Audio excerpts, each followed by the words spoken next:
Mickey Talks. I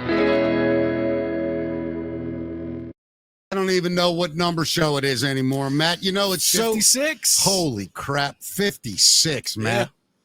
Yeah. Man, when we started, it was like one. It was one, yeah.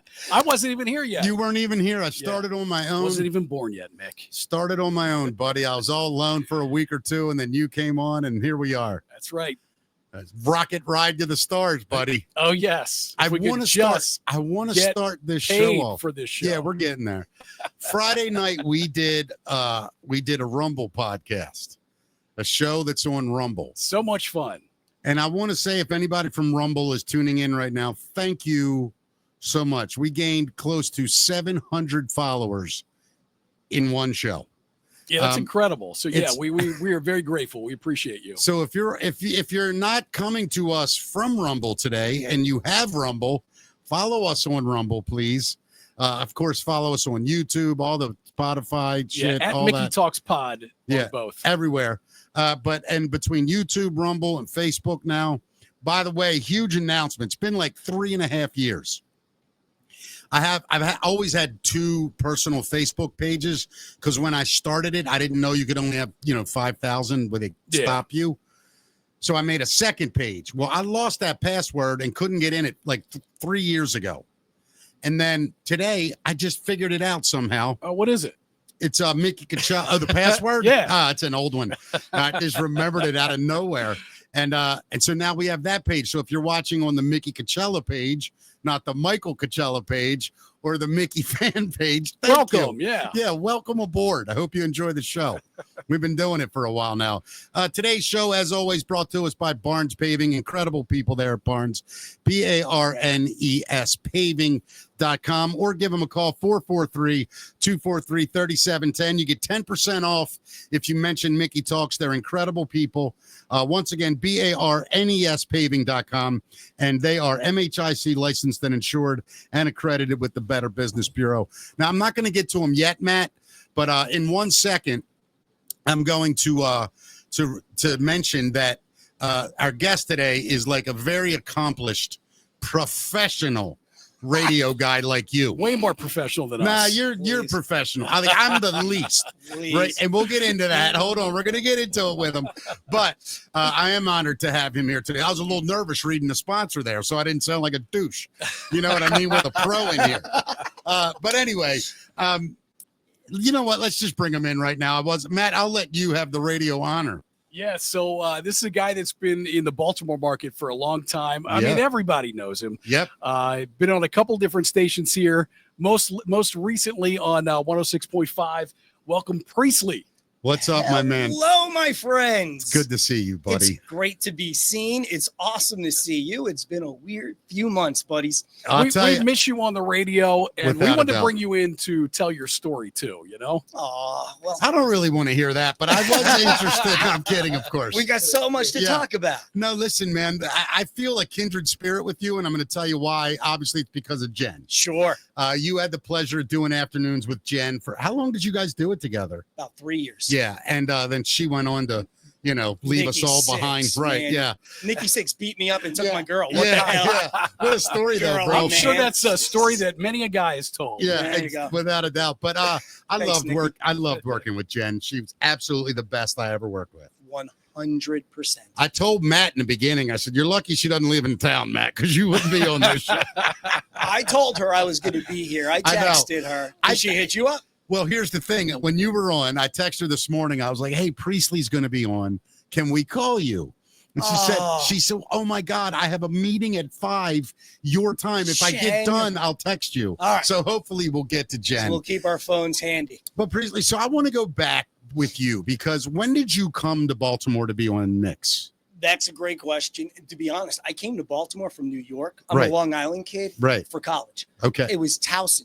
No, you went to Towson? I went to Towson State. I never knew that. I'm a Towson State guy. Yeah. TSU, baby. Yes, sir. Yeah, Tigers. Yeah, Tiger. Yeah. But no, like I went there in '92 from Long Island, where now I've got my own kid going to college. Yeah, sure. So I am, believe it or not, and I think a lot of you, shy.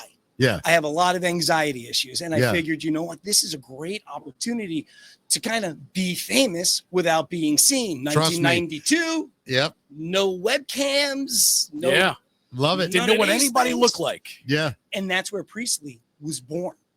Right. Because that's not my real name at Right. all. We're Right. going back to the 90s. Sure. So right before I came to Towson, I went to school on Long Island, and there, the valedictorian, we had our own Brandon Walsh walking the halls for Yeah. life. Yeah. I get to leave this all behind.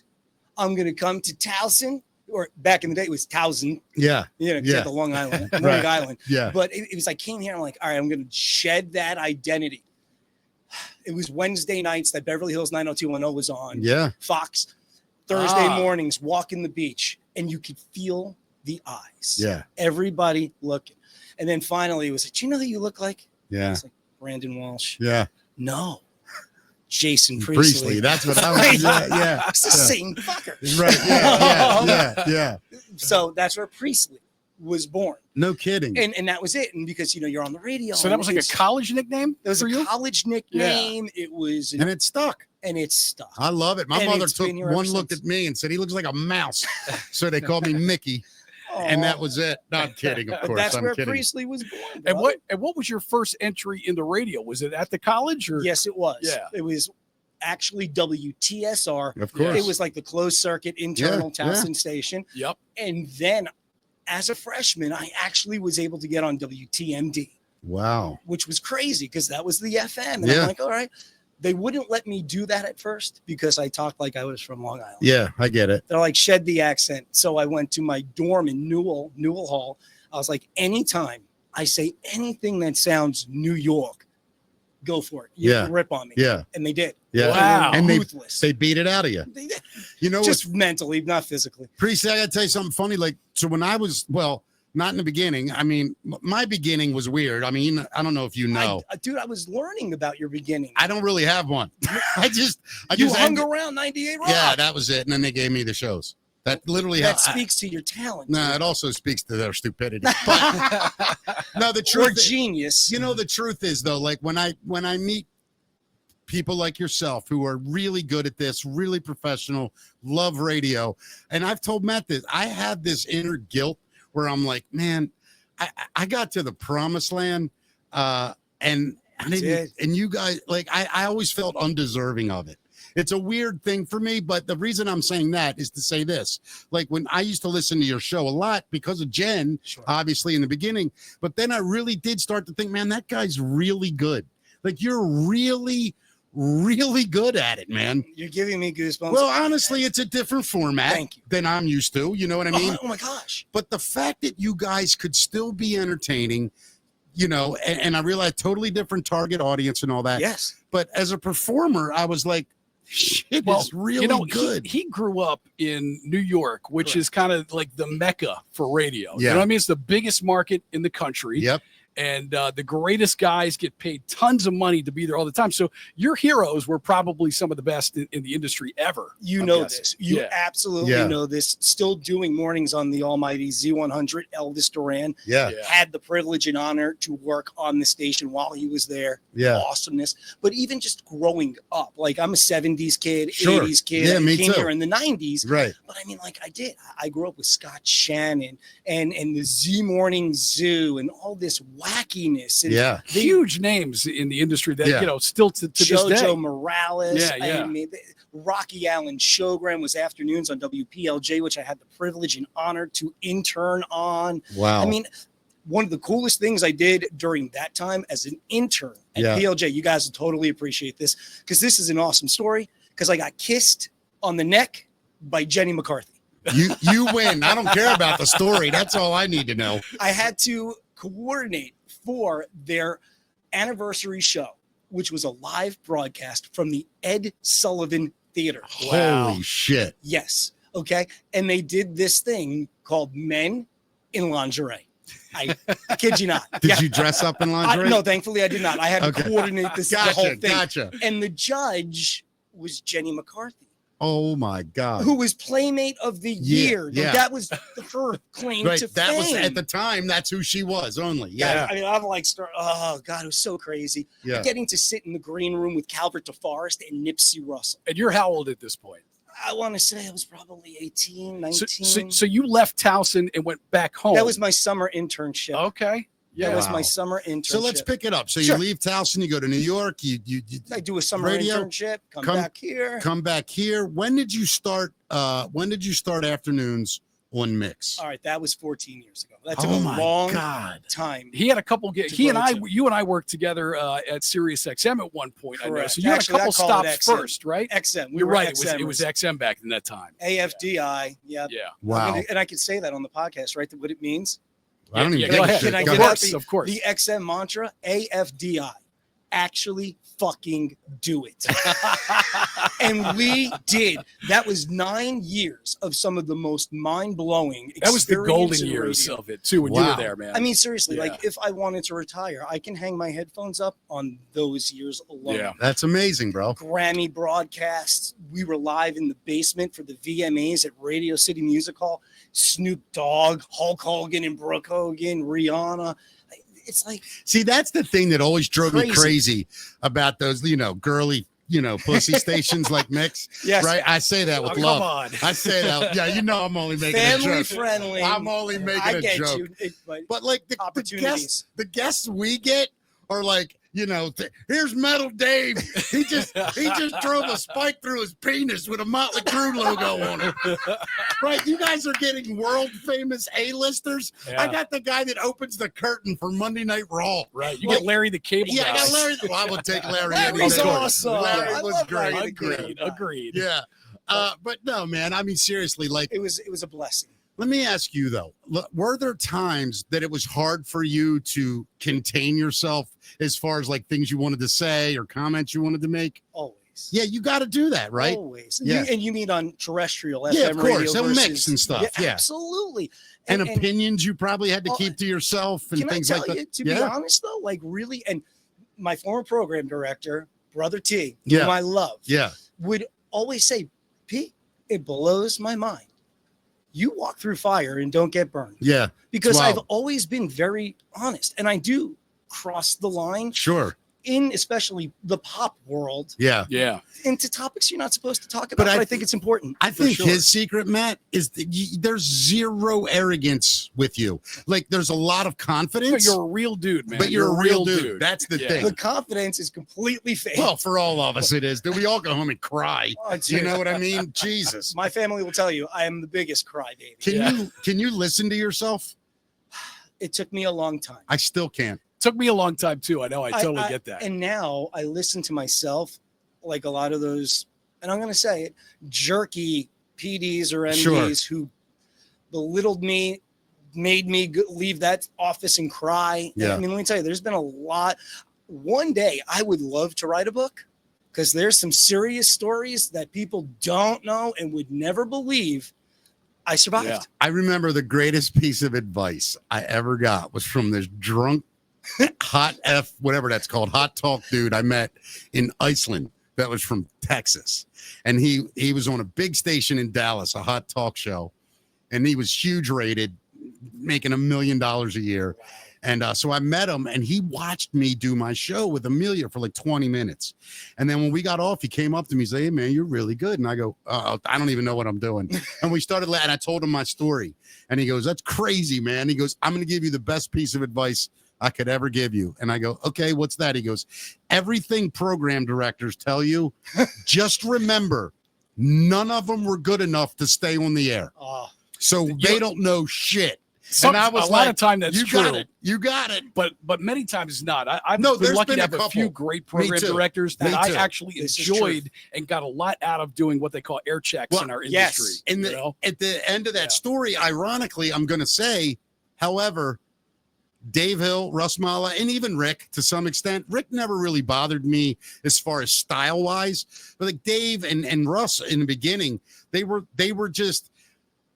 encouraging, but saying, "Look, that sounds dumb. Listen to yourself." And I would go, "Yeah, you're right." But they never told me like how to do it.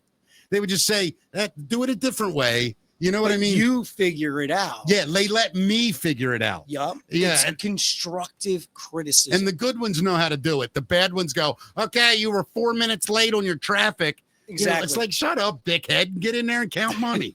That's all you're good for. Thank you. Yeah. And this is why, when given the opportunity at XM, Yeah. because I came in as it was actually a hiring freeze. Yeah. Was that the first thing you left home for in New York? Was No, XM? Well, no. New York, I went back home for, because I left home Sure. on Long Island for college. Right. Yeah. Okay. And then I fell in love with Maryland. How do you not? I get it. The greatest state. It's awesome. It is the greatest state. Yeah. The people are fantastic. I genuinely love it here. And I'm not trying to like disparage my New Yorkers, because that is my home, and you can take the boy out of New York. However, you can't take the New York out of the boy. Of course. But they are hardcore. What, New York? Yes. Oh, there's some of the best audiences in the world, though. Hardcore. If you win them over for life, dude. And the love is there in the show, but it's just, and it's expensive. Yep. And I was like, you know what? This reminded me more of Long Island. It is. In the 80s, Yeah. from when I came here. I was Yeah. like, I belong here.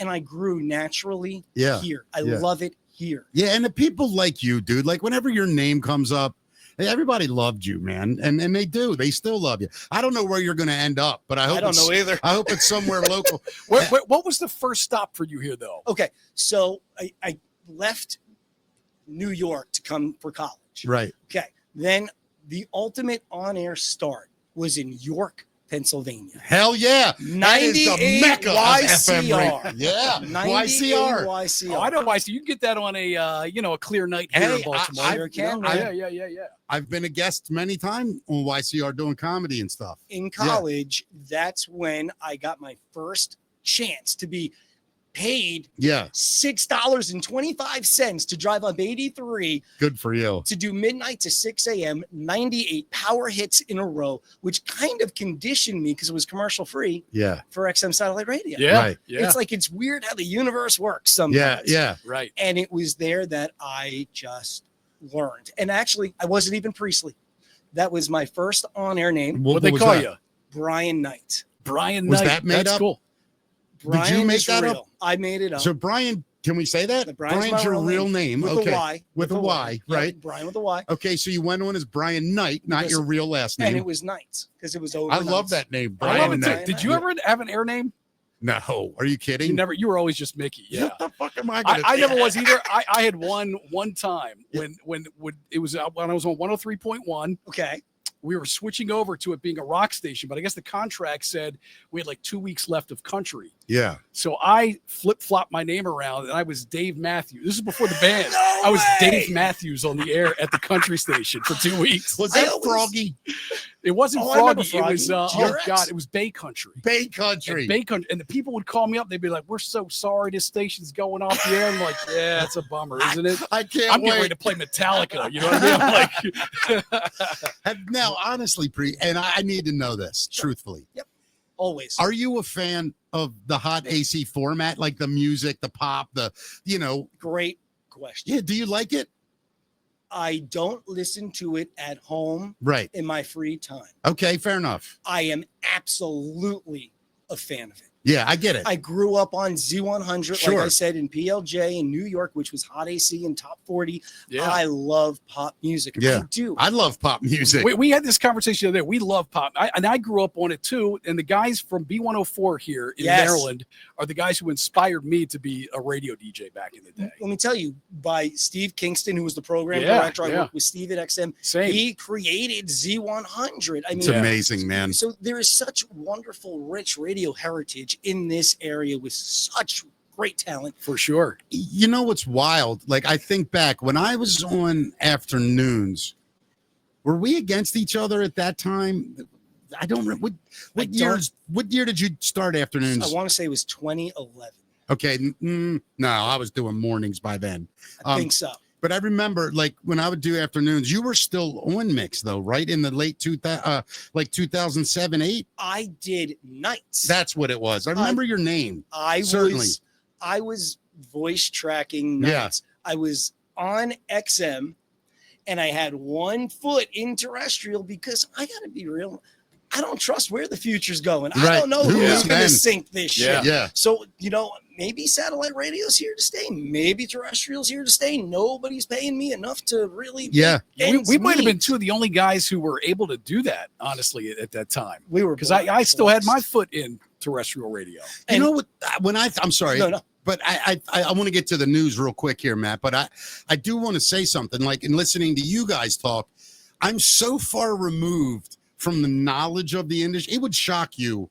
Ask Matt. I don't know anything about radio. But you know what, man? It doesn't matter. You know why? That's what, like, because you're entertaining on the radio. Well, I'm not looking for a compliment. I'm more saying what fascinates me is that the culture of radio, the people in it, are so passionate about it, and it meant so much to you guys that was a lot of my problems doing radio. I was like, man, I'm not in the club. I'm like the kid that showed up, shits on everybody, and you know what I mean? Tell you, I'm not per se in the club either. I'm definitely not. I hear you, but you guys know the industry, and like. It beat us up. How would you? I wouldn't even know how to. Brother. It taught us. But I wouldn't even know like how to get a job on XM. Like, how does somebody do that? How do you get a job at another station? Well, honestly, it's like any other business. It's who you know first up. I would say. Yeah. But you know, you apply through. Here's something, Priestley. Demos. Whenever you're allowed to start working again, and I don't want to get into that. I understand. Let's do the news, and then we'll get the story about what's happening. Yes, I like that. This isn't a story. Can I just ask him one question before we do it? And it's a simple answer. When you're able to start, sir, I think what we should do is the three of us shop a morning show. Anybody want us? In the market. You down? I'm down. Matt, you down? Of course. All right. I'm definitely down. And we're recording it right here. And we'll send it to your shitty ass station. I'd be honored to be able to air with you three guys, man. It would be amazing. incredible. We will talk about this because as much as I love pop, you'd be shocked at how much I rock. We don't care what format. I don't even care about music. I don't want music. That fucks up a good show every time. Let me tell you, I don't know what it's like to do a talk show. This is why this is so cool. You've never done talk radio? Never. You're phenomenal at it. Never. All right, let's get to business here. Cool. Business brought to us by BarnesPaving.com, BARNES Paving.com. Give them a call. Make sure that you know to tell them Mickey Talk sent you for 10% off. Now, here he is with the greatest news in the country. It is time for That's the Facts. Matt, what do we got, buddy? And Priestley, please chime in at any time during these stories. We want your take on all this. It's news and comment along with us. So Matt makes comments. We fire away. We've been keeping people up on the Diddy trial because it's not able to be televised. It's essentially just in print. Yeah, would they even let you talk about the Diddy trial like when you were doing that? I would talk about it for sure. You could do that. Not to mention, I met Diddy. May or may not have some baby oil. I have absolutely interviewed now you got to tell us Cassie. a Diddy story. He interviewed Cassie. Wow. I have a picture with Cassie. Did she look beat up in the picture? She did not. She was absolutely stunning. I heard she's gorgeous. But I will tell you, in hindsight, looking back, the amount of pressure that was on her and it was crazy. Yeah. Didn't put two and two together. Right. At that Couldn't tell something was wrong though. No, but they certainly did not let her have a moment to herself. Wow. Yeah. But what's happening today in it, Matt? Well, there was another mistrial request. The defense team for Sean Diddy Combs petitioned the judge for a mistrial. Prosecutors are expected to reply today at some point, so we may get some news. The defense attorneys allege prosecutorial misconduct. That's because of the testimony last week by Brianna Bongolan has a huge hole. Brianna claimed that Diddy held her over a 17-story balcony in Los Angeles, high rise. However, the defense produced hotel receipts showing Diddy in New York City for a week, starting on September 24th, when she claimed he hung her over a balcony. The defense claimed that a mistrial must be declared because prosecutors presented demonstrably false evidence. See, it sounds like she kind of took Vanilla Ice's story and confused it with Suge Knight. Yeah, exactly. That's exactly what I was thinking as he's reading it. Just say. Well, you know, they're what a tragedy that would be if there was a mistrial at any point declared. He'd be dead in 2 days. Dead. You think? 1,000. Do you know how many people's lives are now? There are people that have left the country, Matt. A-list celebrities. Like, if you really get into this they stuff, would be happy if it was a mistrial. If that was the case, if they were worried about their name coming out. Well, I'm going to tell you something, though. That's why he would be dead, though. If it was a mistrial, they're killing him. Who they're would not get him? Who do you think would get him? I mean, I don't know. I don't know who would get him. I honestly don't know, but I do know that there are enough people with enough on the line that guy can't survive. No way. The guy, think about it. When you get to that level, right? At that level of influence, power, greed, corruption, all there's major players involved, whether we want to believe it or not.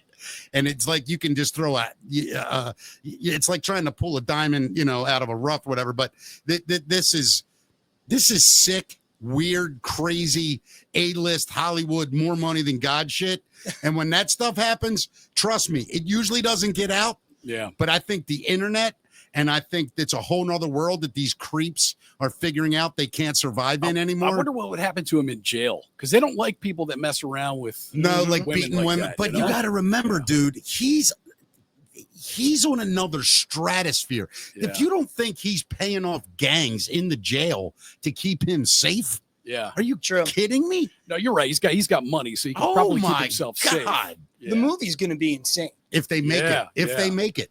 Years down the line, I predict. You ever get invited to a freak off party? No, I've never been to a Diddy party. Did you sense any baby oil on his fingers? Trying to have that scent come back. No, it was. Let me tell you, the picture with him. He's got the glasses on, and it's. Was he a nice guy?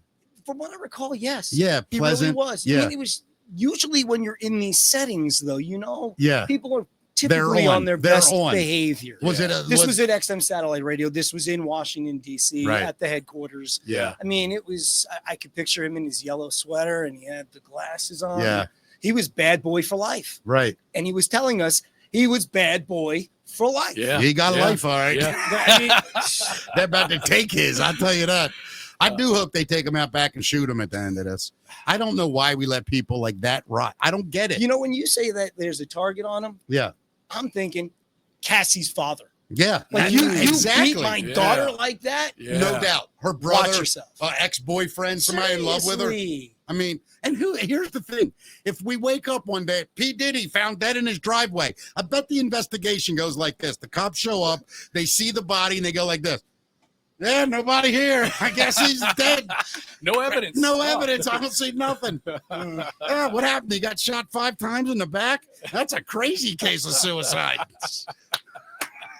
Terrible. I mean, I don't see it going anywhere. I mean, I don't. Who would feel bad for that guy? Yeah. Who? I mean, nobody. Well, his family. I'm surprised that the kids and the wife and everybody's. Does he have a wife and kids? I don't even know his story. Does he have a wife and kids? He does. Really? They're in court, if not ex-wife, but yeah, they have gone to court to support. Oh my God! Now, can I tell you? Here's one of the greatest things about my current situation. So sick. Yeah. I have been able to unplug from these. Yeah, I get it. Terrible stories. Yeah, man. And I didn't realize how much these stories really infect and affect my life and my body and my chemistry. And dude, it's really disheartening. Big time. And this was what my schedule was. Well, for the past 14 years, wake up, drink my coffee, start consuming all this crap. Because you have to. And I don't miss P. Diddy right now. I mean, so I appreciate your update because I'm not following this. Right. I think there might be one person rooting for P. Diddy in this trial, though. Who do you think? Sting. Sting is paid by P. Diddy $2,000 a day for life. Is that right? Oh, $2,000 a day? $2,000 a day the remix for life. Yeah.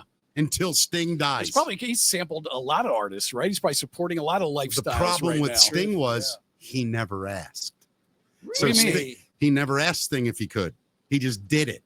And then he said to himself, I'll just pay whatever Sting wants. And Sting came back with, it's like the figure was so ridiculous.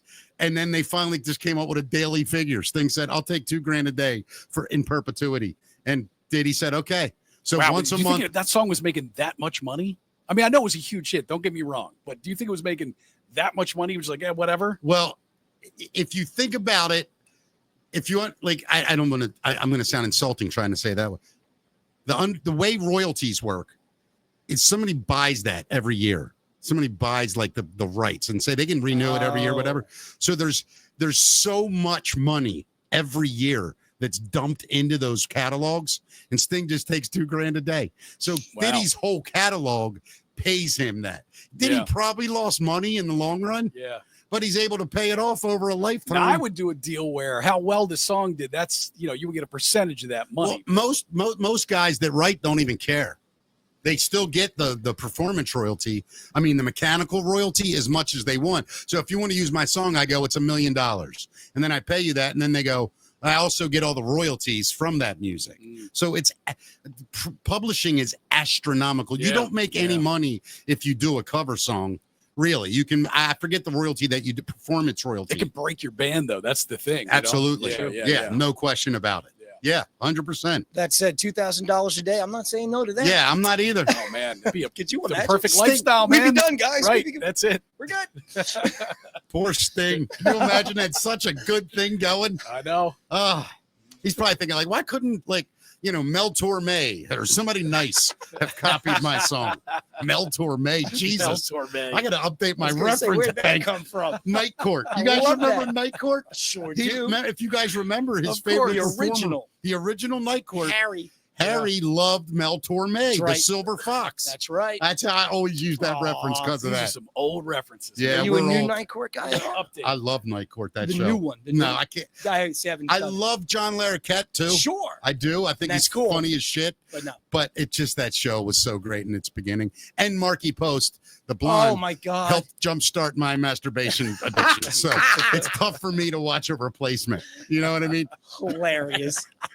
Bet you never said that on Mix Priest. Nope. Can't say we've gone there. And if I'm a little red on the YouTube, I'm sorry. So Adam Sandler has confirmed Derrick Henry's movie role for 2,000 yards. Last week, Dan Patrick took it upon himself to promise Baltimore Ravens running back Derrick Henry, who's a huge Adam Sandler fan, a role in an upcoming Adam Sandler film if Henry can manage to post 2,000 rushing yards in the upcoming NFL season. Are you serious? So on Friday, Adam Sandler contacted Henry directly to confirm that a movie role and a dinner were both on the table. Hey, Derek. Adam Sandler. I just want to say, I can't do Adam Sandler. You sound like Norm. Yeah, I know. Hey, listen, it's Norm calling for Adam. Right, Listen, exactly. listen. You did the whole yard thing. We're pretty happy with that, And now we're going to do, right? We're going to make this movie. And what we decided, we were going to get real original here. We're going to call it 2,000 Yards. That's what you ran for.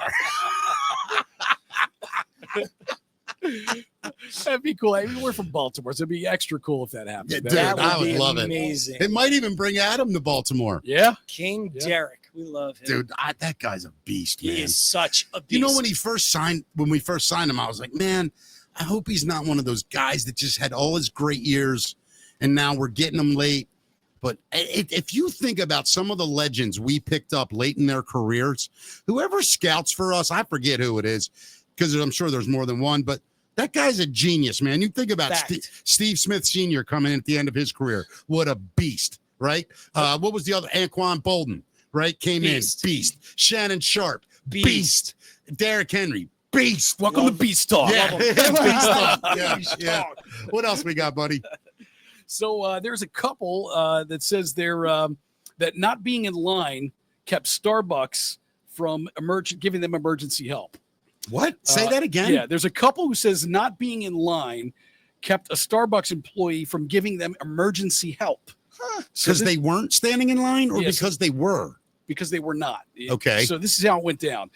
Kevin and Nelissa Key say a worker at a Richmond, Virginia Starbucks location refused to help in a medical emergency because they didn't wait in line. Kevin reportedly started having a medical problem related to his being a stage 4 kidney failure. And Melissa says her husband was sweating and vomiting. So she ran to the closest business she could find. It was a Starbucks where there was a substantial line. As she frantically explained what was happening, the customers all let her move forward in front so she could get her man some water. And where she said she was told by the employee that she's going to have to wait in line like everybody else. I'd have punched him right in his face. I swear to God, I would have just punched him and got water myself. Right. And then dealt with the police. That's not what happened. not a fan of Starbucks, and now you just made me even mad. Let me tell you, I'm so glad you said that. I didn't want to say it with I'm you going sitting there. That I had a sponsorship deal on the line. Man. Oh, I'm sorry, guys. I just screwed it all up. No, trust me, you didn't. I'm going to go on record as saying something. I don't care how big this show ever gets. I will never take a Starbucks dollar. I don't like it. Okay. I stand against everything they stand for. And number 3, I'm Dunkin' Donuts for life. Dunkin' for life. For life. Brother. I can't even call it Dunkin' Donuts anymore. Just Dunkin'. I am Dunkin' for life. I feel so insignificant in Starbucks. Mocha chocolate latte grande. I'm like, I can't even order it. My daughter and my wife have to order for me. Thank you. I had to go in one when I was working at the car place up in Falston because there was nothing else. And I walked in. I had to end up going every morning. And by the 4th day, the kid behind the counter and me hit it off. Because the second day I walked in, I went, listen, I got to be honest with you. And he looks at me, right? He's young, right?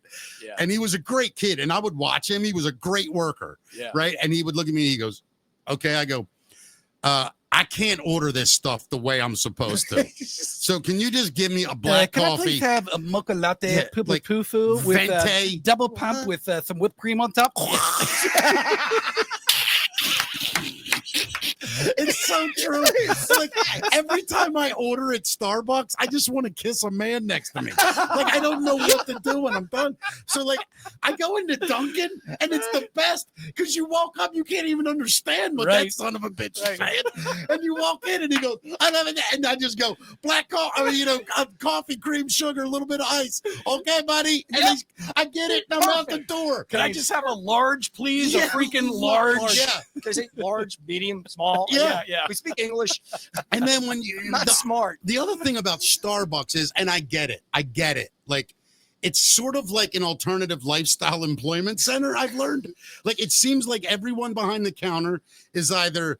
I don't want to say it like this, but I'm going to because it's true. They seem very, very gay if they're men, or very, very lesbianic. Nothing wrong with that. Nothing wrong. Nothing. I will totally go shop there for that. So That's of fine. course. This is what I'm getting at, though, is that when you walk into that environment, I feel so like, they don't like me. Like I don't feel like I don't like them. I feel unliked. Oh, I do. Come on, man. But when you walk into Dunkin' Donuts, there's something about it. It's a bunch of grumpy old men in the corner drinking black coffee, talking about Trump and Kamala Harris, right? And you walk 4 more feet, right? And there's an old guy by himself cleaning his own toenails. It's beautiful. Homeless guy begging you for $1. That's my coffee shop. Yeah, inside the store they're begging, right? But not even outside. Yeah. No, it's true though, man. Like I love Dunkin'. And so if they want to be a sponsor, Dunkin', welcome aboard, my friends. And I know they would help somebody in need. Oh, without a doubt. I mean, come on. Yeah, but Starbucks, you nailed it, Matt. Yes, kind of venti mocha latte with a side of cinnamon something, and then if you have anything caramelodic. What was that word again? I feel like a moron every time. I got to be like, can you just show me the cup and I'll point to it, please? That's it, yep. No, the bigger one, no, smaller one. My bad. It's crazy. What's the movie where Paul Rudd, I think it's Paul Rudd, has to order a coffee in Starbucks and the girl's like, do you want venti is large? She goes, no, venti is 30. Grande is large. I don't know what language you're speaking here, but I want a large fucking coffee now. Sounds like almost 40. I think that might be what it is. It's so funny, man. Love Because I've felt that way so many times. That's why I'm a Dunkin' guy only. I just feel comfortable in myself. I'm with you, Priestley, 100%. Simple. Starbucks did apologize. You want to hear their apology? That's the least they could do. Sam Jeffries says the Keys have been contacted and apologized to, and they've been, quote, welcomed back to a store of their choice to get the Starbucks experience they should expect. Yeah, the Starbucks experience. Going to be greeted by Liberace when they walk in. It'll be great. Yeah, it's going to be awesome. Liberace. So Japan's got kind of a cool rule. Bro. Apparently, we're doing this show in 1971. Where do I slide this Hogan's Heroes reference? Shout out to Mama P watching. She's like, "Oh my God, I love these guys." Is your mom watching? I think she might be. Mom P, I apologize for my language. No. You have raised a wonderful young man. Oh, trust me, she loves the bad All right, language. good. It's all I good. love Mom then. Yes. Oh, that's We got to funny. get Mom on the show one day. That would be a show. Hell yeah. So Japan apparently is barring parents from giving kids stupid names. Oh, yes. That's Yeah. not a bad thing. No, it's a great thing. The days of flashy baby names Yeah, are coming so to an end in stupid. Japan. In this instance, one person's flashy could be interpreted as another person's stupid. The Japanese government is now cracking down and taking steps to prevent new parents from giving newborn babies names like Pikachu, Pudding, or Prince. I kind of like Prince. I don't mind gotta Prince. say. I don't mind all Prince. good. Yeah. Here's the problem, though. I mean, like, I named my son Carlin, right? Everybody knows who he's named after. Of course. The Almighty George. I'm Yeah, of assuming. course, I right? love it. No, a girl named Mary Carlin. You No, never okay, met her. never Prince. heard of that. No, of course, it's named after George, right? So Prince, I get it. Like, you're a huge Prince fan. Like, a lot of kids named Cash. Yeah. I think Sure. Cash is a cool name. Sure. Jagger, I think that's kind of a cool name, That's a very cool name. right? But like some of these names, it's like, what? What are you talking about? Venti mocha latte? Yeah. Come here, Venti mocha latte. I don't even know what nationality that kid would be. Vente mocha latte? Are you kidding me? That kid's like the child of the Olympics. Like 39 people had sex with somebody to make that kid. And obviously conceived in a Yeah, Starbucks. exactly. Without a doubt. True. Well, there was some craziness that went down at Chicago O'Hare's airport. DoorDash driver headed out to deliver food and ended up exposing a major security flaw.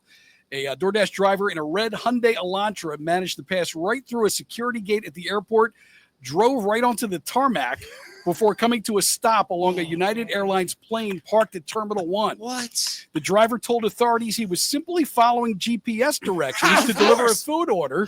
And the pilot stuck his head out the window. Yeah. Yeah, this man. Appreciate it. The most troubling part of the story, though, is that the driver got through security because there was no guard present at the time. Yeah, I don't know why people pretend. First of all, have you ever talked to a security guard and asked them two questions? What they make and what are they guarding? I don't know. Is that TSA that would guard that gate, though? They probably I do all doubt right. it. I doubt it. You don't think they do okay? I don't. Not at that level. I don't. When I say do okay, I mean, they're probably making it an okay living. Meaning, I don't know what's okay anymore. 75 grand, 80 grand, I mean, whatever. they're not wrestling down criminals. They're at the gate going, "Don't come in here." That's but basically dude, what they're doing all day. They're at a gate where You had somebody one could job. drive through it and blow up a plane, though. Like, Yeah. it's a pretty serious security job. Sure. And I don't necessarily know if people, I always think like security companies just hire people to let the real people know if shit's happening. Like the guy at the gate is really just a phone operator. Because if you go through the gate, he's not going to shoot you. Yeah. Like, what's he going to, he's going to pick up the phone and go, "Hey, Bill, yeah, they're on their way." Like, they got by me, Bill. Well, sure. But, the point is, he's being paid to just sit there and watch the gate. He had one job. Oh, he watched, all right. Go right through. And he went for a lunch break. He should have ordered DoorDash. Yeah, maybe that was it. Yeah. So did the guy get arrested or anything, or they let him go? Well, not only that, the Hyundai was parked next to the plane for about 10 minutes before police arrived. Oh my God. Investigators say a private security guard contracted by the airport to guard the gate at the south side of the airport admitted she saw an unfamiliar vehicle enter the tarmac, but didn't report it immediately. It's insanity to me. She's been terminated.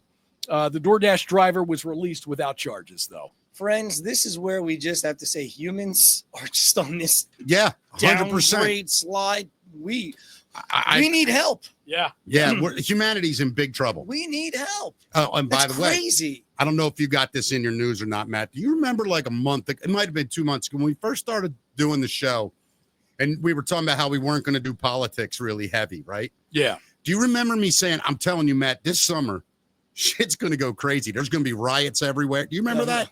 It's on one of the shows. Look what's happening right now. If you're paying attention. Are we going to get into this? No, on the show? No, we're not. Okay, but I just good. wanted to say, I don't want to glance over it like it's not happening. We do a daily show. All right, listen, we're very well-informed people. We're just going to give you, because you can get that crap every single angle, everywhere else. All I'm talking about. We want to be a break from all that. Agreed. But all I'm talking about is the fact that people are freaking out right now. There's a lot going on. So let's get back to that Diddy trial and laugh. Let them burn the other cities down. Yeah, it's nuts right now, man. You know the good thing about skydiving, guys, is you don't have to worry about opens. Yeah, great answer. Yeah. Well, you don't have to worry about the plane crashing, is what I was going to say. Very true. There was a plane carrying 20 skydivers crashed shortly after takeoff from a airport in Tennessee on Sunday without any fatalities, People magazine reports. The city spokesperson, Lyle Russell, said there were no casualties, though 4 people sustained injuries, 3 airlifted and 1 transported by ground ambulance, and others treated on site. Emergency crews responded immediately, and the Tennessee Highway Patrol shared footage showing the aircraft missing parts, including sections of its wings. It crashed apparently after it clipped some trees. Yeah, it's crazy, man. All right. Have either of you ever skydived? Well, I didn't really skydive. I got thrown out of a plane, but I didn't really So, what? So, okay. All right. And you're here to tell the story. Well, it's when I was in the Navy boot camp. Dude, I'm still blown away. I just learned this about you probably less than a month ago. Yeah, so at 16, I went in the Navy. Really? Yeah, I had to be 16 with your parents' consent. I quit school. My father gave me 2 choices. You wanted to go into the Navy at 16, huh? Yeah. Back then you could. I mean, you could look it up. Yeah. I think it was the Army and the Navy you could do 16. The Air Force and Marines, I believe you had to be 18. That's crazy. I don't know if it's still the same. I don't know. Yeah. But you could then. So my parents did. And at the end of it, when I was getting put out, like I didn't even make it through boot camp because they found this stuff going on with my legs and stuff, whatever. But I got hooked up with these guys that were like SEAL dudes, and you had to like work at their house and stuff. You were like kind of like a helper. You're a SEAL helper? Dude, these dudes they love me. Yeah. They'd let me do everything. I got to jump out of one of them helicopters. Like hanging onto one of their legs and, dude, and them walking with you on their leg. I'm not making this up. You know when you're in the helicopter and you're like flying and they just jump out into the ocean? Yeah. I did that. Really? I'm telling you right now. They call it static line. It was static I don't line. know what it's called. I was 16 and almost shit my pants. Wow. But I'll tell you something. When you hit that water like that, it is, dude. I mean, it was like 4 hours of them showing me things and like it was nuts. Did it hurt?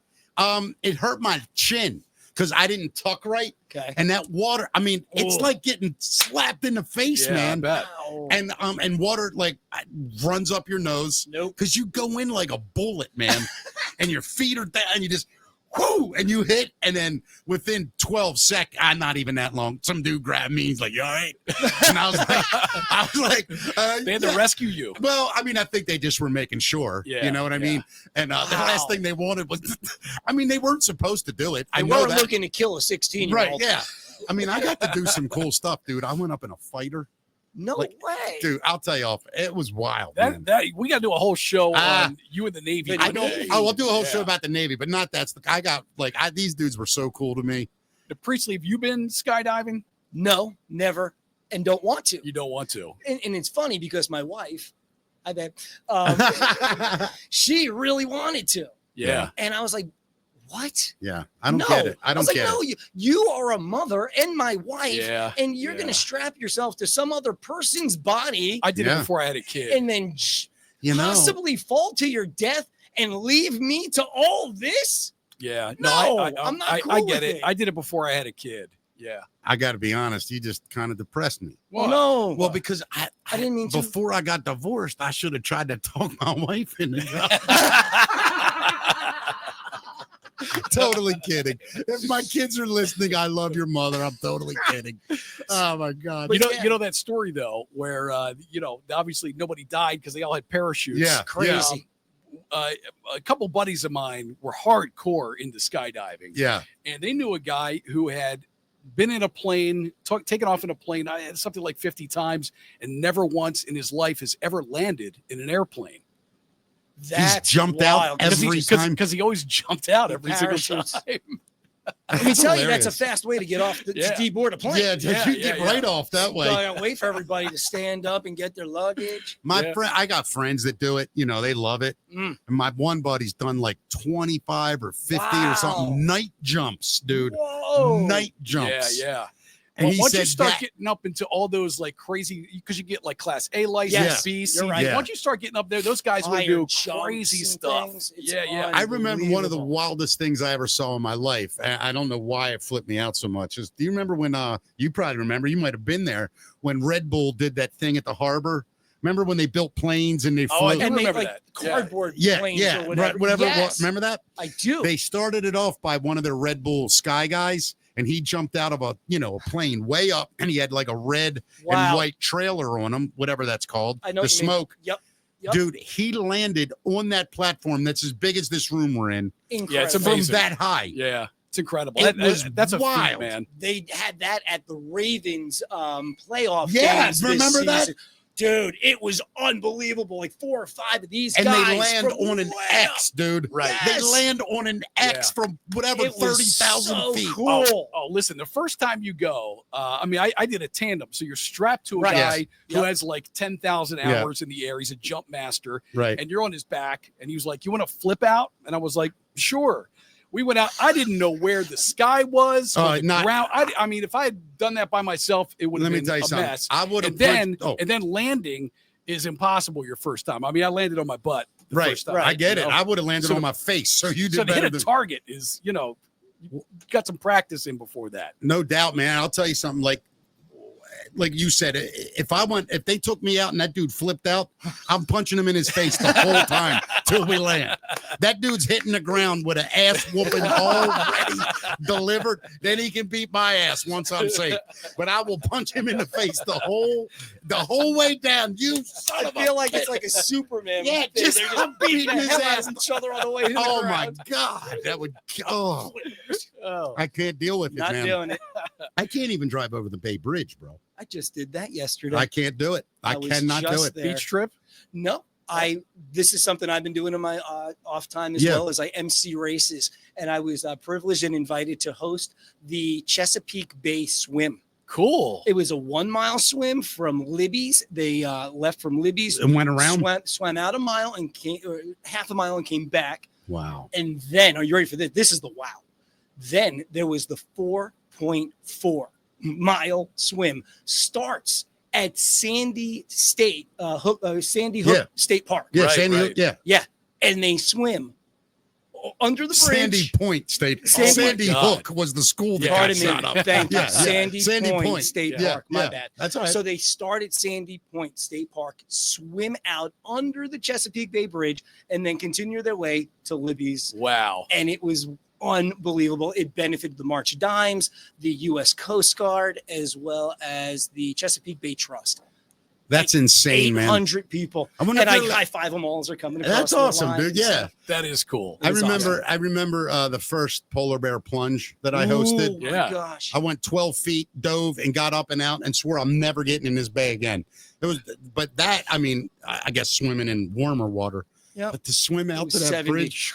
I don't know if I'd need the life preserver, man. I don't know if I'd make 4 miles. Oh, I know I couldn't. Never.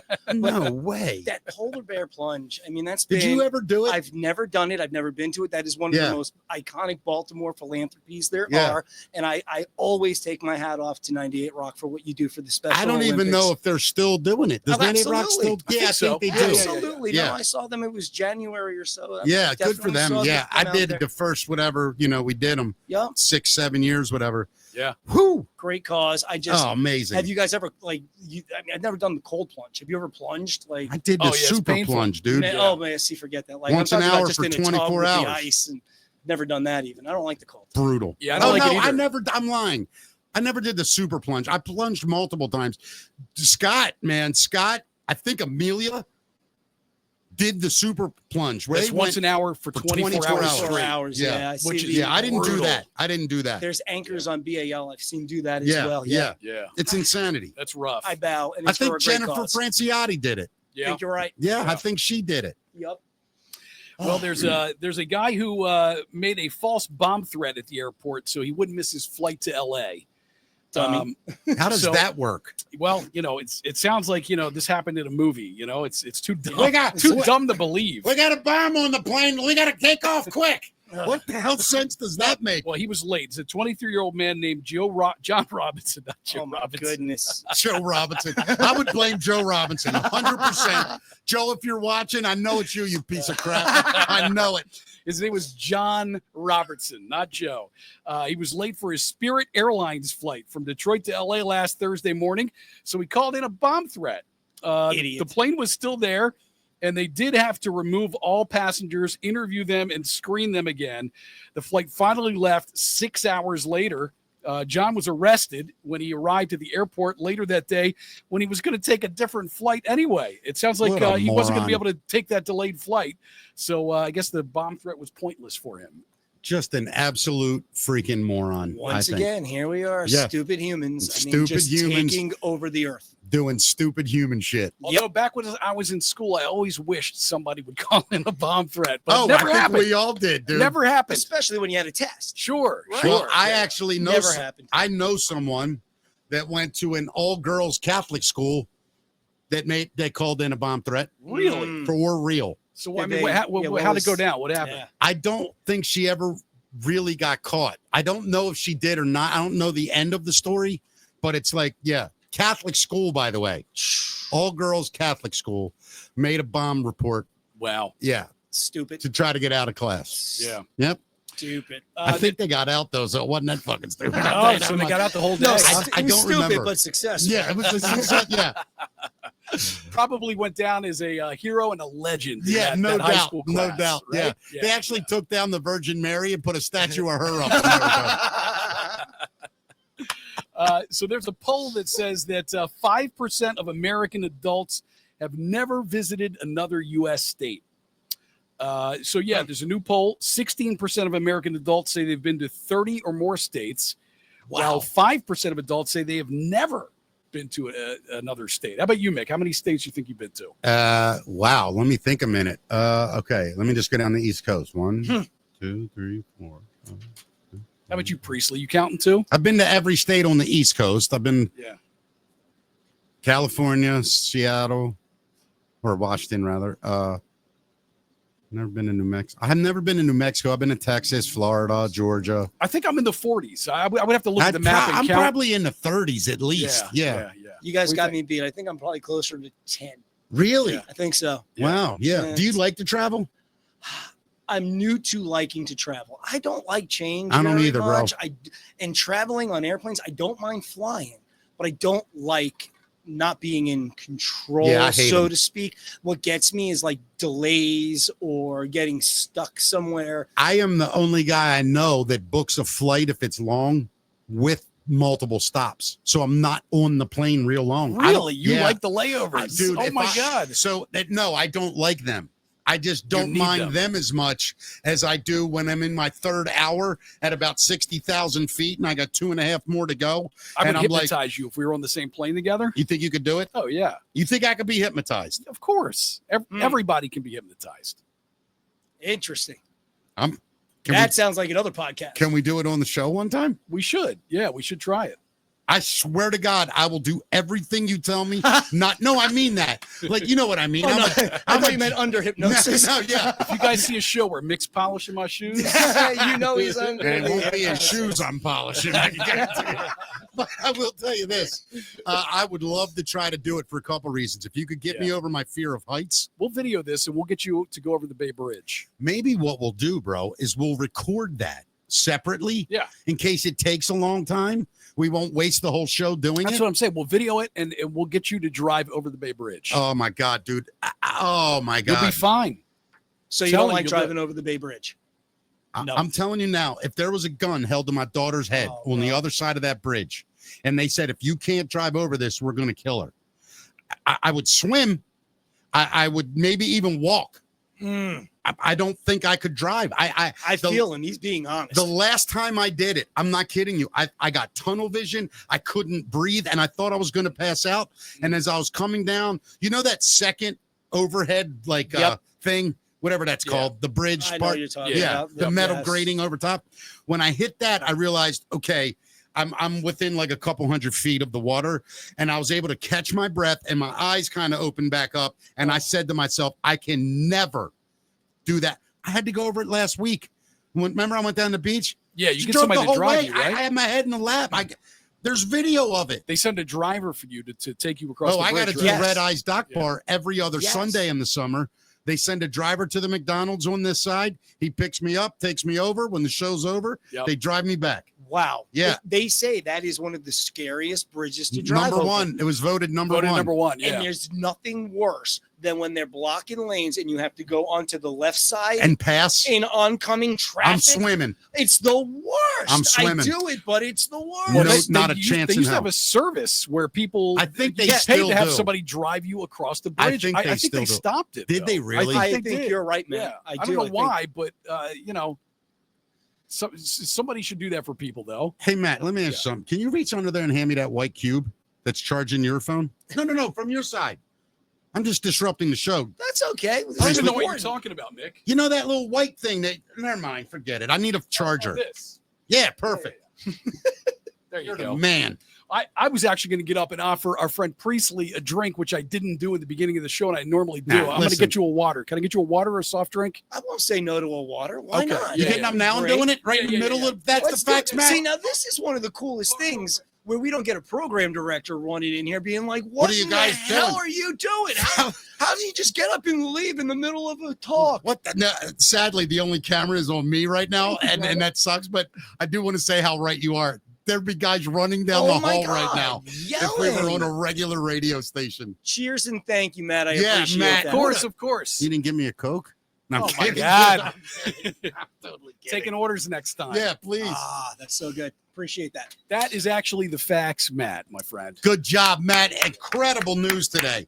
Priestley, let me ask you, when you did the news on your show, you didn't really do the news, though, No. do you guys? No, never. The most newsworthy we ever would do would be traffic and weather. So no, like for me, it was just about life. It was really about what was going on in my family life, what's going on in the world that affects other family lives. Yeah, I love it. Yeah. And that was really it. You know what was the most awful news ever? And I mean this. I felt this in my heart, and I know tons of people in Maryland did as well, is the news that Priestley was no longer Yeah. going to be doing afternoons on 106.5. Yeah. It's, look, Cheers. because of you, Priestley, I will show the utmost respect and all that for the industry or whatever. And because I know that that's your career and you want to get back in. But I will say that so many great, talented people, like we just had Steve Rouse. Remember how he was, Yeah. let go. Like Sarah Fleischer. Yeah. Like it's just, Sarah retired, but like guys that were just let go. Like I quit. Like people think I was fired. That's hilarious. I literally just quit. Yep. But I don't understand them sometimes, It like how they do. happens all Yeah, it's the crazy. time. I mean, that's the thing with radio. I mean, you're It's going 'cause to get it's- fired. Well, it's run At by least people once. that don't have talent in radio. They have talent in advertising. And it's a weird thing. They're advertising companies that use radio to sell advertising, and that's fine. But let the radio people do the thing they're good at. Well, it's like if you want to save money, don't save money by taking out the one thing that is your connection to the listener. And Yeah. that is the incredibly talented personality that's on your show. And Yeah. take us back to that day, will you? Your last day. I'll share my day, and I'll try not to cry because it's No, you still can. a I've cried fresh- on this show, a I fresh think. wound. I've cried a million times. But it was how long ago now? it was just over 3 months. 3 months. March 6th was the date. So and how I'll does the never- morning start? I woke up a little bit later. I'm already bored. It was- Priestley. Seriously, pick this up, would you? All right, I wake up, look at the phone, and I see on Instagram from somebody I follow who seems to just be in the know. Yeah. Okay, I don't know who it is or whatever. I'll shout you out. Shitty Radio Jock. Yeah. If you ever heard of it, whatever. Shitty Radio Jock. That's Yep, their on tag name. Instagram. Yeah. Okay. Yep. Gotcha. And they posted this picture, and it was the company logo, and it had a filter of like blood splatter all over it, Oh, and it said bloodbath imminent. oh. And it's, Yeah, I see it. okay, Yeah. This is before you knew anything. nothing. Yeah. And yeah. I mean, I was ignorantly comfortable. I thought I maybe got over that hump Of course you were, I'm okay. dude. I'm gonna be all right. Well, you know, Yeah. Thought you had a career my there. kids, they'd be like, Dad, when you decide to leave radio, that's when radio will be over. Yeah. Right. And I was like, you're not wrong. Right, right. You're wrong. Right. So I saw this image and I texted it to my program director, who I adore. Yeah. Love him. Yeah. Is he And still at Mix now? He is. Okay. Yeah. He is. And he didn't text me back. And typically I get the text like this. Like, Yeah. Yeah. so just the silence, I was like, oh boy, yeah. very bad. And then within a few more minutes of nothing, the phone rang. And anybody who's in radio knows, if you're going to get a call, this isn't going to be a good. Oh my! This happened on the phone for you. They didn't bring you into the office, huh? Well, it was because I initiated. You had I initiated. initiated. Yeah. You know, so Respect. respect. And please forgive me. Is that odd for radio? How do you normally get fired from radio? I shouldn't say that. Radio sucks. They'll do whatever they want to do. I mean, I don't even know. I got a phone call one day. Did you? One was a phone call for me. I mean, I got one when I left 98 Rock and I was doing that little AM thing that the Mangione family owned. Yeah. I got a call. They don't come in. I was like, all right, cool. See you later. Yeah. Actually, I was a little upset because I didn't understand why, but I guess in hindsight I do. No. So that day, it was my fault that I initiated. Yeah. And kind of, you know, set the game in motion, if you will. Like if we're playing chess, right? You know, I found this image, I submitted it and was like, what's going on? So I got a phone call. Hey, listen, can we set up a Zoom meeting? You know, we need, and can we do this like ASAP, please? Yeah. And again, because this is my boy. I mean, Sure.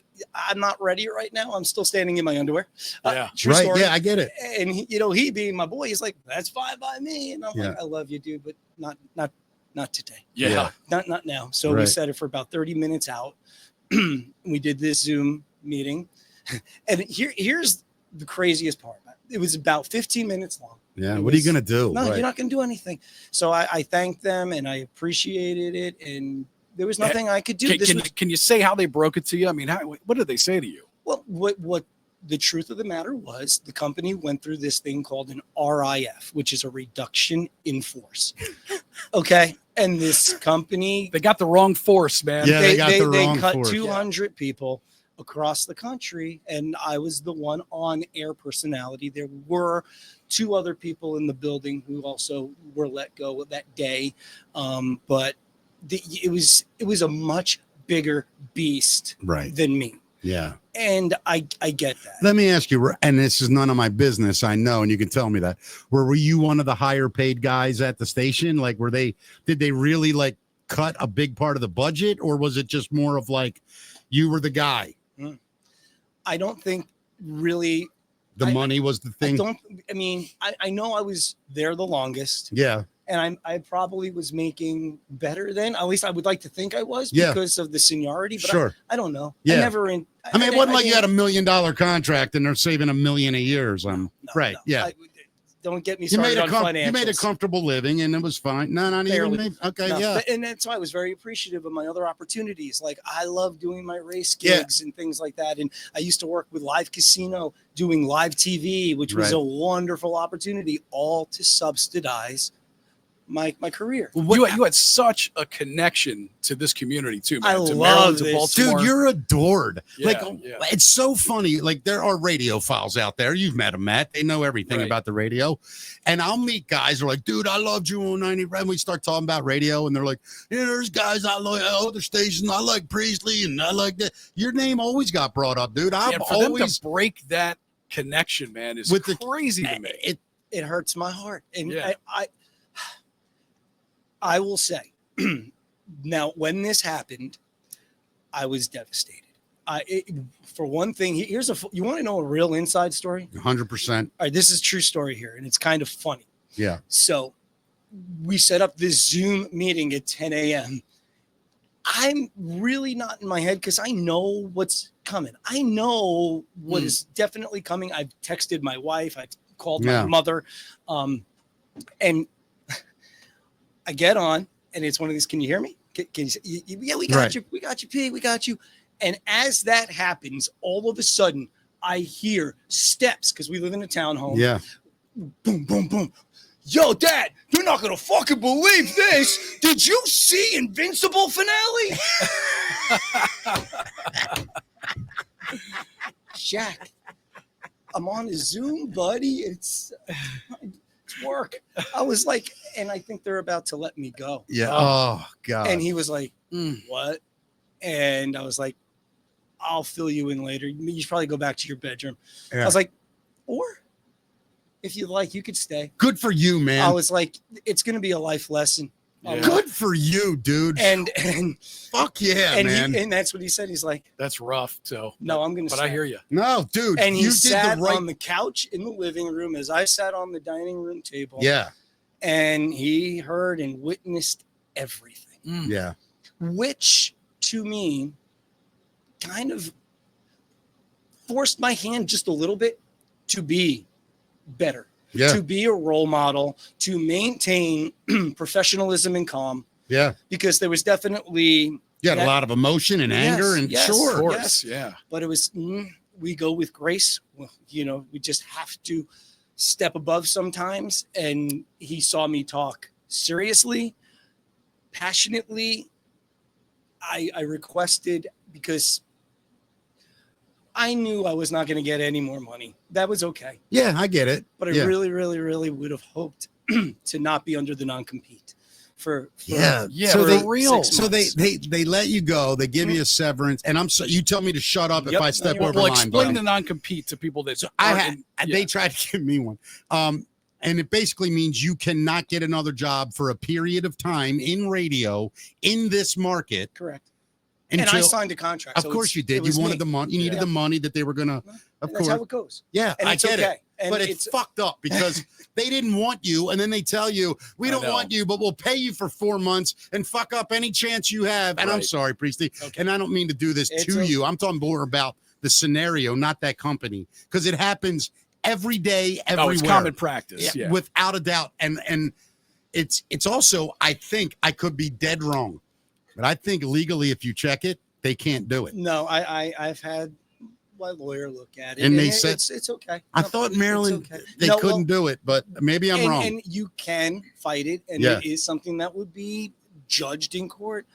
But then guys, your non-compete's over. And you spent a lot of money too. Yeah. And Matt, you just nailed it. Yeah, of course. I can't afford to go that route. I get it. And I didn't want to. And well, wait till they get the morning show of me, you, and Matt, and they got to pay for that one, buddy. There we go. We'll make up for that damn non-compete. So you just sometimes it's one of those where it was like, I just got to take my lickings. Yeah. And I'm going to be as strong as I possibly can. And I'm not very strong, but I'm Neither trying. am I, dude. Emotionally, I'm my a best. fucking baby. This has been a hard year for me. Man. Again, and see, this is me on the radio. Like what you get on the air is what you get off the air. This is Matt and I are the same. That's why way. you're so successful, dude. Yeah, it is. It is. You talked about your kids. You talked about all of it, dude. You put your life on there. I did the same thing. It's everything. So, did you ever have a funeral because your wife had 7 hemorrhoids removed in a day? We did that one time. Do you remember that? What? No. Oh my God. I played taps on the air. No. Right. And I think it was Amelia. I don't remember if it was Jen or Amelia. Like, what are you doing? I said, we had a major death in the family today. She said, what happened? And I said, we lost 7 hemorrhoids. And I played taps for him. No. And so I believe me, I know what it's like to get emotional on the air. Oh my God. I mean, I've shared everything on the air. Yeah. I started here.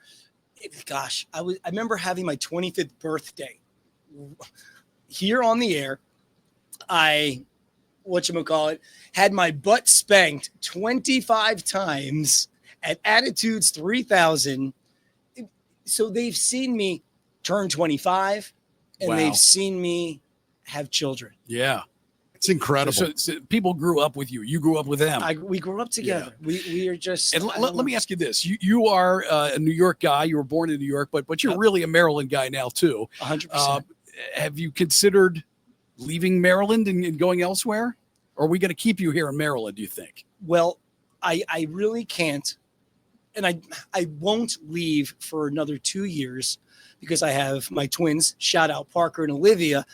They're juniors or going to be juniors. Yeah. So they are not being uplifted, uprooted from what they know to be their home. Right. they have sacrificed so much for me. You're such a better parent than over me. these years. I'd have thrown mine in the trunk and said, Daddy's got to go. Let's go. No, I'm kidding, man. I get it. But I get it. I can't. So for the next 2 years, no, I am locked here. However, this place is my home. I love this place. Maryland is glad to hear this, man. The Johns Hopkins Children's Center, guys. I mean, the years I was able to host, which were for the past 14 years, right? It's incredible.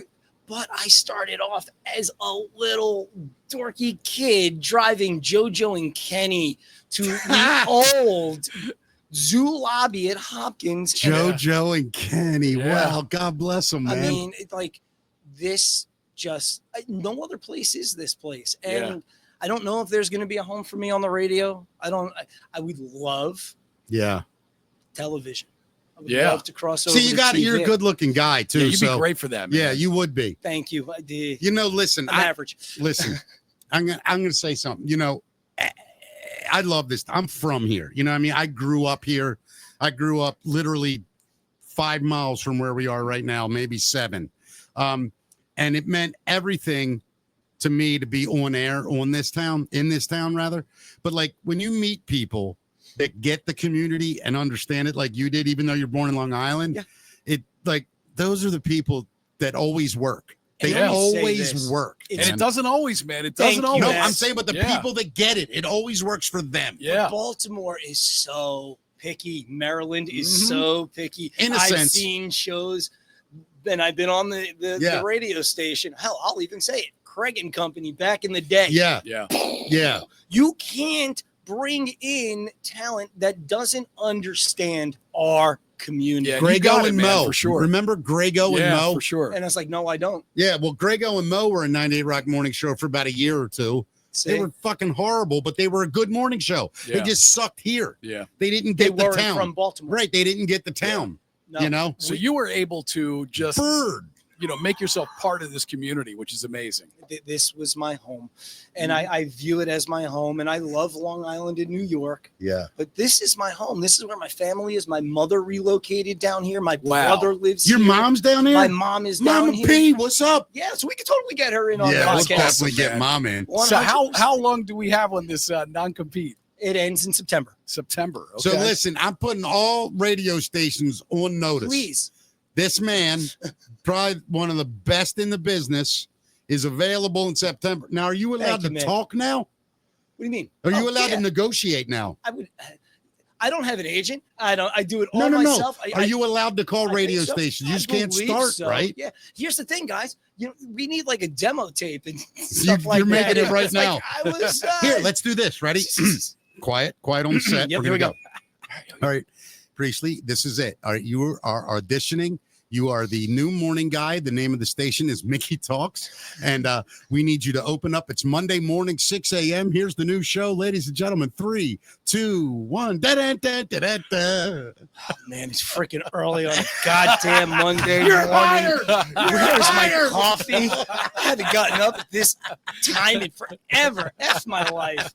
I love it. Let's do it. No, but man, listen, you're too loved in this town. Somebody's going to grab you. Well, TV, come on. Can I give a shout out actually? Because I did get grabbed, and Yeah, I mean please. this in the most loving. Sure. Currently, like if you follow me on Facebook or wherever you see, I'm working with MSYSA, which is the Maryland State Youth Soccer Association. Do you know my love of soccer? Are you aware? No. Okay. So Seriously? soccer, dude, it's my life. Big time. Going all the way back in this town, I know It's the most beautiful game in the world. You got to go watch some of our first shows. The soccer Talk people to that me. we've You had have on, to- man. It's my. There's an episode with a man named Pete Caringi, who basically was the UMBC head coach for years. With a Blast head coach on not too long ago. Yeah, I saw the Blast coach was here. Soccer is my life. Bro, I'll help you any way I can. I appreciate it. They probably don't want me involved, but I will help you. It has been such a blessing.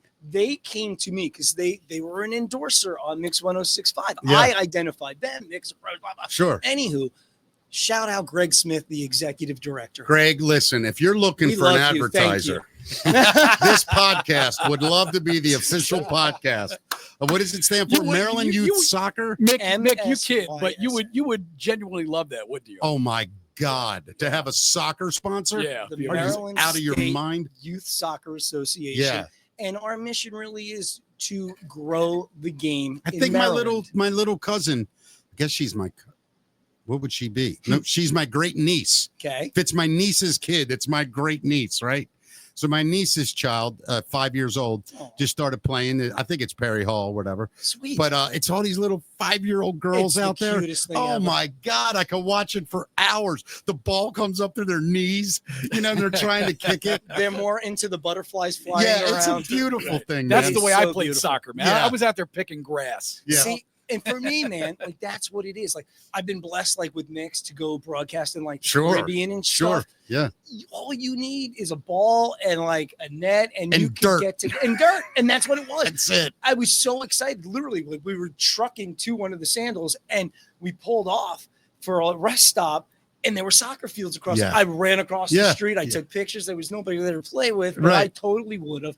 I love soccer, and what we're here to do is spread the love of soccer. Yeah. They have this incredible program. I'm called gonna do Let's you one Play. better. And I'm dead serious. I know we're joking around. We use bad language and stuff on here, but what's his name? Greg what? Greg Smith. If he would like to come on the show and talk about the Aw. organization, I'd have him on in a second. Awesome. So you awesome. extend that and tell him, I promise I will do a family-friendly Well, the version two with of them. them. We'd have to have both of them. Yeah, on. absolutely. Yeah. That's what I'm saying. You I'm both sure come down and talk about it. That I would would be do fun. that in a second for you. That would be a lot of fun. Hell yeah. Again, It's only $300. So we'll work. No, I'm kidding.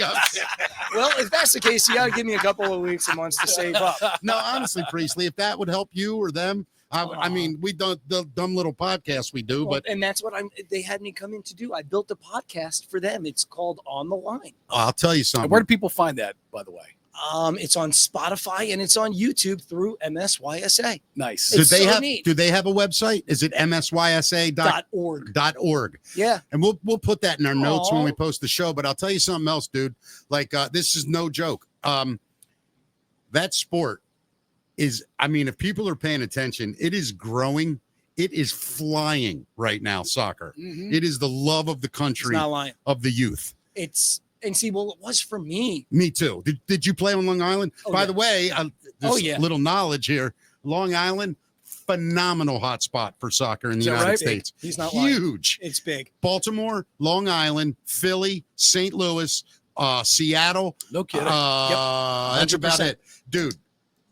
Long Island's produced some Tony Meola. No, he's New Jersey, but Long Island has some unbelievable talent coming Yeah. out of it. I love the sport. I can't say I'm the greatest at it anymore, but Yeah, I played. same way. Me too. I coached, I Yeah. refed. Yeah. So to be a part of this has really been just a wonderful dream kind of come true that I never even knew I had. I'll Yeah. get you I'll get a hold of some soccer legends for you that you can have on that podcast. I Local would guys. love I'll that, totally Nick. hook you up with that. They'll love it.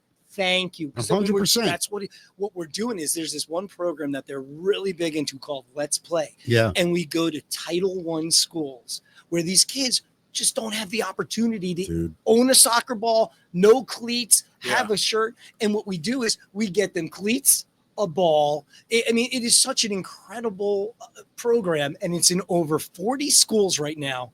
And there's so much more to grow to. I have said this for 20 years, and I will continue to say it.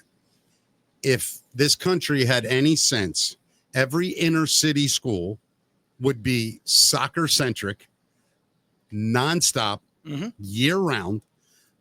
If those kids Take learned, over lacrosse. it would take over everything. Yeah. Because it is a game, like Priestley said, that you can play in the street, you can play in a tennis court, Yeah. you can play on a field, Yep. you can play on the beach, you can play you don't need any equipment. You Mhm. need one ball. Yep. Mhm. That's it. That's it. I'll send you the funniest thing you've ever seen in your life, by the way. Please. It's the rules of soccer when we were a kid. The fat kid's always the goalie, right? Yeah. And if there was a penalty shot, that kid was taken out and the best player was put in to be the goalie, right? 100%. Dude, you're going to crack up when you read all these I things. love it. Please send it to me. That's awesome, man. I'm glad we got into that, That is because awesome. I would love to help you with that in any way I can. Anything Thank else you you. want to share just with people who love you and loved you on the radio, just about your situation? And All I can say is I shed more tears because of the love. I get it. yeah, Okay. Like I was devastated when the meeting was over, but then I started getting this outpouring of Yeah. support. and love. And even to this point, like, I get choked up because I don't think I'm worthy of it. I don't understand dude, it. you are. People, yeah, I don't get it. All I am is me, and I just try to be real and kind and caring. And I know, like, it's so simple. There's nothing special about that at all. There is something special about it, though, That's man. the thing. Yeah, Matt, you're right. Yeah. I'll tell you, I'll share something with you because I feel like I can relate. It's different. You were let go, and that sucks. But when I left, I made a video and we posted it, and I never watched it. I literally filmed it. I sent it to Dave Hill. Yep. Never watched it once in my life. And a couple days ago, it was Saturday. For whatever reason, it came up on my YouTube feed. I'm getting chills. And I watched it. And then I never knew this. I've read the comments under it. I mean, I'm talking 12, 13 years ago. Right. I never read one comment. And when I went through, I had to stop because I was bawling my eyes out. Yes. But you don't realize the impact you have talking to the people every day. Yeah. It's amazing. And dude, you like the thing I was always jealous of with guys like you, the whole family could be in the car listening to you. Dad and maybe his sons would listen to me, but there's no little girls listening to me. There's no 12-year-old or 11-year-old little girls going to school, and mom and her are listening to my dumbass. You're right. Everybody could listen to you. I'm so jealous of that. It's a different talent, man, and don't deny it and don't think it's beneath anything. I envy it. That you have that kind of ability to connect with everyone. I'm good with the white trash welder world. I'm pretty good there.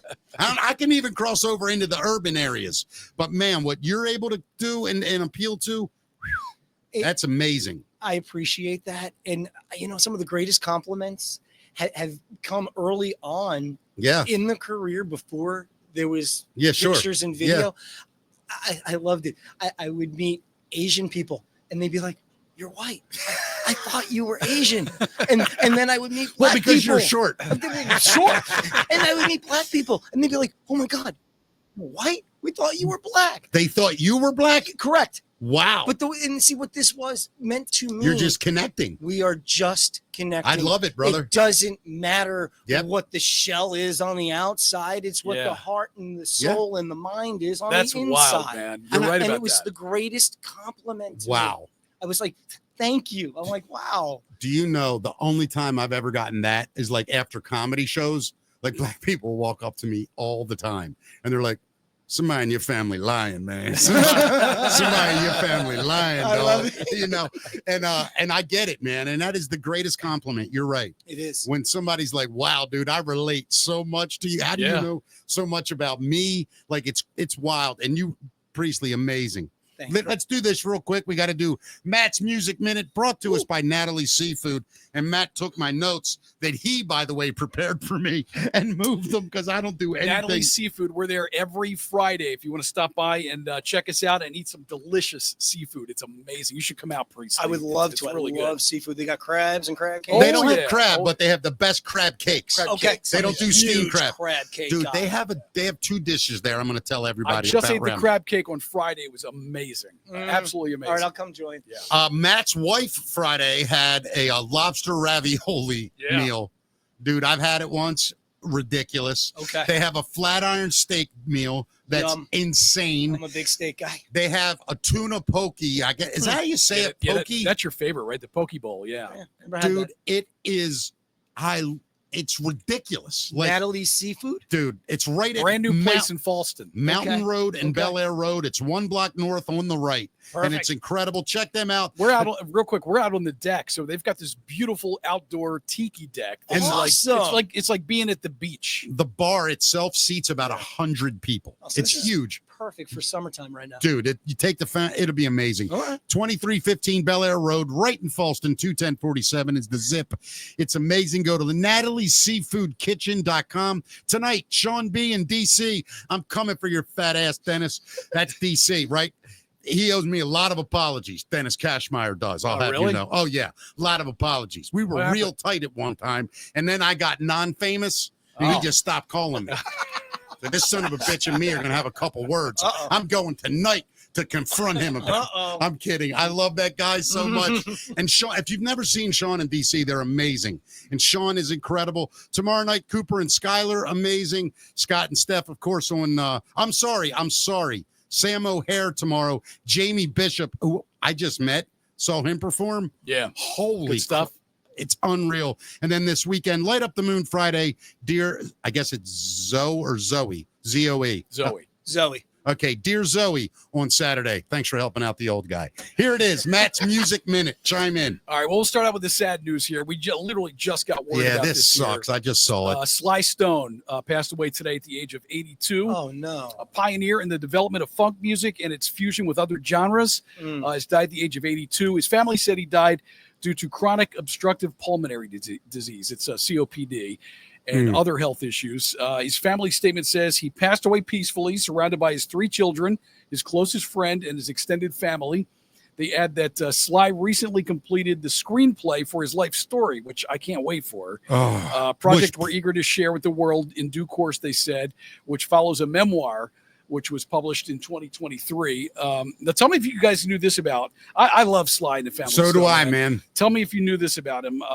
First, he was born in Texas, performed gospel music as a child with his siblings Freddie and Rose. Did not. And they recognized him early as a musical genius. By age 11, he was a prodigy. He mastered keyboards, guitar, bass, and drums. Yep. And by his mid-20s, he was both DJing on radio and working as a house record producer for locally based Autumn Records, where he made records for all kinds of people, including Grace Slick's Pre-Jefferson Airplane, her group called The Great Society back in the day, and a bunch of other people as well. I got to tell you this, too. One of the highlights of my life is I went to see Prince at the Baltimore Arena, whatever it was called then. Yeah. And they opened. Wow. And then what a show. He brought them out. Wow, never had a chance to see them, man. I would have loved Prince that. I'm wrong. They didn't open. He was there. Yeah. And Prince brought him out. No kidding. I think another guy that played with him was the opening act. I can't remember exactly. Anyway, saw that. But then I saw about 5 interviews. I'm the biggest Prince fan in the world, music. I love Prince. That's my guy. He adored Sly. And if you know, who doesn't love Prince? No, something wrong with you, though. Yeah, well, there's a lot wrong with a lot of people. That's all I'm going to say.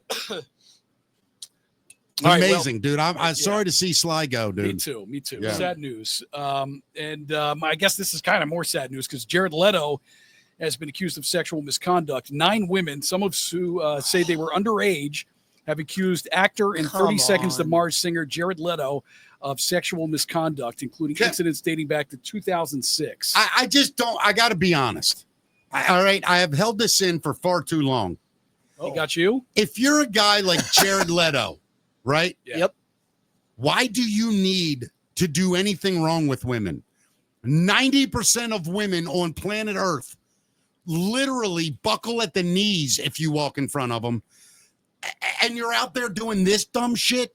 Like, explain it to me. It's mental illness, man. I mean, what is the illness? He's a pedophile, apparently, and allegedly. Let's say that. We'll say it that way. Allegedly, he's a pedophile, and allegedly, if you're doing that to women, I mean, it's more of a power thing, isn't it? Rather than like a sexual gratification thing. I don't even know what the power. What is the power? Like this young girl's you're abusing people like that. But I mean, now we're going back into like the Diddy conversation. Yeah, it's so bizarre, man. And to I me, hate to say it because he's another one I met at XM. Yeah, who Jared? I met Jared at 98 Rock. Coolest, nicest guy. You're breaking my heart. I was in the 90s on 9 studio doing my show. Yeah. And out of nowhere, this guy, because like you were there, Maddie. You know. Yeah. The windows, and then you could listen in the headphones. There was always somebody there in that studio, man. Wow. It was right? So I was on the air, and all of a sudden, this random dude just comes up, puts on headphones, and is doing this, liking it, yeah. And I'm like, come on in. And he comes in, and he's like, hey, man, Jared. I was like, Priestley. Wow. He's like, my band, 30 Seconds to Mars, is about to interview in Squiz across the way with Grant. Right. Or Bodie. I couldn't remember who. Yeah. And he's like, I love 90s music. I was like, dude, I love you. Holy cow. We talked movies. We talked on music. the air? No. All fair. All fair. That's even cooler. It was just, it was no, just Did you have any idea then that you had met such a famous pedophile? no. Yeah. Well, let's not No. convict him yet. No, I you're mean, right. I hope this is right. I also hope that people wouldn't accuse him of that. I If it's know. not Right. true. Yeah, it's brutal. You know, And you said it was 9 accusations. 9 different accusations. So, yeah. So here's how it goes down. This is according to the Airmail expose. Allegations include sending sexual messages to minors, Jesus. exposing himself, and engaging in unwanted sexual acts. One accuser claimed he Sure. called late at night when she was 16 with explicit questions, and another said Leto exposed himself and coerced her into touching him at 18. So I guess she was an adult at that time. But model Laura LaRue allegedly said he began pursuing her at age 16 and later appeared nude in her home when she was 17. Leto's representatives What do you expressly mean denied all these allegations, calling them demonstrably false, Okay. and stating that no communication was inappropriate or sexual. How do you just appear in somebody's house nude? Like, did he go there and get on? Like, how? That's the weirdest claim I've ever heard. He appeared in her house nude. Well, I mean, if a kid lets in a pedophile, Oh, you can't I really see. blame Okay. the kid, though. No, of course not. Yeah. My point is, like, this is just a weird way to write that. He appeared nude in her home. It was weird wording. Like it's a Star Trek thing, and he just hologrammed his ass in there. That's what I was confused about. Wow. Is that it? no. Yeah. What else we got? So Spinal Tap is to Yes. return to theaters ahead of the Wow. sequel premiere. So in order to set audiences old and new up for the long-awaited sequel to This Is Spinal Tap, the original film will be making a brief return to the big screen. The remastered and remixed 4K restoration of the 1984 mockumentary returns to theaters July 5th through 7th. The premise for the sequel involves the band reuniting after 15 years for one final show, sparked by an old Spinal Tap song going viral on social media. I love That's this. funny. Which song is it? It's they didn't say, but it's Spinal Tap 2. The End Continues. That'll hit theaters on September 12th. That's funny. I love it. That is awesome. That's funny. Hey, listen, Matt, I got to tell you this. This has been one of my favorite shows so far. Mine too, actually. This It's is been really amazing. good, fun show. I man. appreciate No, that, we guys. do, brother. Yeah. Thank Look, you for you're having me. You're the talent. Nah. We're just the idiots that show up here every day and pretend we know what we're doing. Teamwork makes the dream work, guys. love Come it, on buddy. now. All right, there could be still some beef between Rascal Flatts and Eric Church. Did you guys even know there was ever beef there? I did not know. Wait till Abe Vigoda and Barney Miller get a reunion going. There's gonna be a lot of Mel damn. Torme, Abe Vigoda, Dude, I'm the king of 90-year-old references. Liberace. I paid attention as a kid to the stuff older than me. I'm telling you, man. I know it Great. all, dude. Well, if you didn't know, there was once quite a bit of drama between Rascal Flatts and Eric Church. As the story goes, in 2006, Eric was opening up for Rascal Flatts, but they were upset that Eric's set kept running late. They warned him and didn't back down, so they kicked him off the tour. And the person that replaced him was actually Taylor Swift. Yeah. That was her Wow. first tour of her life. Whatever happened to her? I'm kidding. Yeah, of right. course. She kind of had some success. In your career, have you ever seen a career do that? Taylor's. Yeah. I can't name another artist I mean, that she's did like that. the modern day Michael Jackson. Or Madonna, Seriously, right? seriously. I mean, yeah, She's that I mean, famous. And especially starting, in the country world, and and crossing then over. burning it and Yeah. crossing over. And I hate to say it. I hate saying this. Hmm. I can't turn her off if she's on. I She's love great. everything she writes, Well, man. she is you great. got to respect her as an artist too. I mean, the whole Hun. story about her albums and then her my writing God. Taylor's albums. I mean, that's the coolest, And now most she punk has rock thing ever, right? she has all her music now. She's Yeah. good. She She is. so punk I rock. love that girl. Yeah. Yeah, I mean, I got sick of her with the NFL because Yeah. it's just annoying. Well, You know, that wasn't her fault. That No, was it wasn't. everybody else Right. for covering Yes. every second of her life. right. Yes. But I Yeah, I root for that kid. I do too. How old is she? Seriously. 30 or whatever. I mean, I do. I root for her. I don't even know. Is she 30 yet? She might not be. I I, don't mean, think what so. is she, I don't know like either. I 7? don't know. Dude, if only there was a device. If only there was the device we could use to look up that stuff. Yeah.